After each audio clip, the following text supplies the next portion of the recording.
নীলপর্বতবাসিনী ত্বং দেবী জগতাং মাতর্যোনিমুদ্রে নমস্তুতে। গতকাল থেকে শুরু হয়েছে অম্বুবাচী বা অমাবতীর উৎসব। বাংলা পঞ্জিকা অনুসারে আষাঢ় মাসের 7 তারিখ থেকে এই ব্রত শুরু হয়।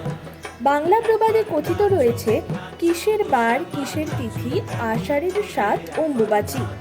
বাংলা পঞ্জিকা মতে সূর্য যেদিন মিথুন রাশিতে প্রবেশ করেন তার পরের দিন থেকে শুরু হয় আষাঢ় মাস। জ্যোতিষশাস্ত্র অনুযায়ী সূর্য যে বারে যে সময়ে মিথুন রাশিতে গমন করেন তার পরবর্তী সেই বারের সেই কালে অম্বুবাচী হয়। লোককথা অনুসারে আষাঢ় মাসের মৃগশিরা নক্ষত্রের 3য় চরণ শেষ হলে ধরিত্রী হন ঋতুমতী, তাই এই সময় পালন করা হয় অম্বুবাচী।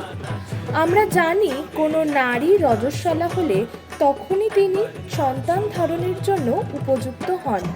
ঠিক তেমনভাবেই বর্ষার আগমনে ধরিত্রী মাতা রজস্বলা হন। এরই পরে ফুলে ফলে ভরে যায় পৃথিবী। এই সময় তাই মাটি কাটা, লাঙল চালানো বন্ধ থাকে। অম্বুবাচীর এই 3 দিন পর্যন্ত কোনো মাঙ্গলিক বা শুভ কাজ করা যায় না, যেমন বিবাহ বা গৃহপ্রবেশ। এই সময়ে মঠ ও মন্দিরের প্রবেশদ্বার বন্ধ থাকলেও নিত্য পুজোয় কোনো ব্যাঘাত ঘটানো হয় না।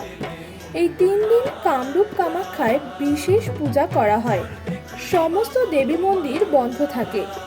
কামাখ্যা মন্দিরের গর্ভগৃহ থেকে লাল রঙের তরল পদার্থ বেরিয়ে আসতে দেখা যায়, যা ভক্তরা মায়ের রজস্রাব বলে অভিহিত করেছেন। উড়িষ্যায় এই উৎসবকে সরাসরি রজ উৎসব বলে বর্ণনা করা হয়েছে। এই ধরনের আরও আপডেট পেতে চোখ রাখুন হুজুগে বাঙালির পর্দায়। হুজুগে বাঙালির পাশে থাকুন।